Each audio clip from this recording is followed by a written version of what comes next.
Now, this week we're going to be leaving the EPL and we're going to be going to the Classico. That was the match of the week, and we're just going to be taking the El Clasico because we're going to be talking about a topic that was a front burner for this week. Now to the El Clasico. I was in a webinar and I was, sort of watching the El Clasico dominated. And first of all, the formation, the way Real Madrid started was eye catching for me, eye catching in the negative, and I was surprised that Ancelotti in Ballon decided to start two defensively minded midfielders. Over time, Cruz has, even though Cruz tries to paper it over by talking about the fact that Real Madrid will survive without him, Real Madrid has not shown that. They've not shown that ability to cope without Cruz, and it's really telling. I believed, or I rather felt that Ancelotti should have started with Modric. One, you don't go.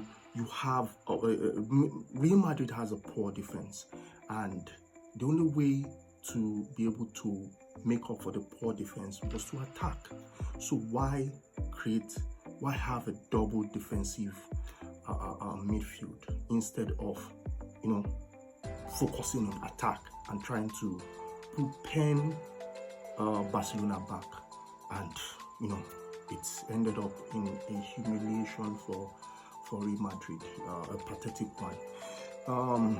Over to the issue, the burning issue for the week, Ballon d'Or. We're all privy to the fact that Rodri won the Ballon d'Or, despite the fans' popular pick, which was Vini Jr. Now, I'm someone who has over time felt that the other players around on the pitch are not being given recognition. Focus should not just be on people who score goals. Focus, yes, goals make matches, as in ensures that you win matches, but the defense, the midfield, ensure that you win tournaments. Now, if everyone leaves their primary duty and goes to score goals, who is going to do that primary duty? So there should be the focus on, I believe that the focus should not just be on people who score goals. And I was very happy, irrespective of the fact that Vini Jr. did excellently well during this campaign. I was happy that Carvajal came third. I was happy that Rodri in the Manchester City team was unmovable, was one that influenced the Manchester City team. And if you go back to the Spanish team, Rodri was so effective, was a rock in the Spanish team. And he was one who galvanized the team. With all teams, Manchester City Spanish team was one who galvanized those teams. Now, before we, many of us were not happy with the decision, and we talked about unfairness in the rules. So I would go over how the Ballon d'Or winners are being chosen. Now, yes, it's unfair. It's unfair because just a select people make a decision for the rest of us. It's just like our parliaments, where although these ones were not elected, but it's just like our parliaments, where you have just a small group of people making laws based on their opinion of what they think. Now, same thing applies with the Ballon d'Or. Now, let's get to how the Ballon d'Or winners are chosen, so that we understand over time and we do not get to feel hot when it doesn't go our way. So first of all, there's a period for the Ballon d'Or. That's the focus period.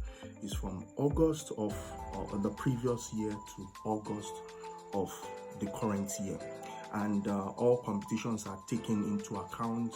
You have the AFCON, the Copa America, the UEFA, the club competitions. That's the EPL, the Spanish Primera Liga, the Portuguese Primera Liga, the Bundesliga, Serie A, Spanish La Liga. They are all taken into account, and in selecting the particular person to win, now 3 things are taken into consideration. First, team performance, or not in any order. It's in any order. First, the team performances and achievements over the course of this period. 2 is the individual's performance, decisive and impressive character. That means how has the person in question conducted himself or herself within that period. Also, the last but not the least is class and fair play. The individual in question, how has he performed in terms of class? How has he performed in terms of fair play to the referee, fair play to other teammates, that's other opponents? Now, for those who make the decisions, journalists 1 each from the first 100 teams, that's first 100 countries of the world. Now, first 100 means for the rankings, the FIFA rankings, first 100 countries. A journalist is picked from the first 100 countries, and that is for the men's category. These are the people who form the voting. Also, for the women, you have first 50. Now, these individuals select 10 players in descending order. That means they take the first, they take the second, down to the 10th player. And that is from a list of 30. Now, who draws the list of 30?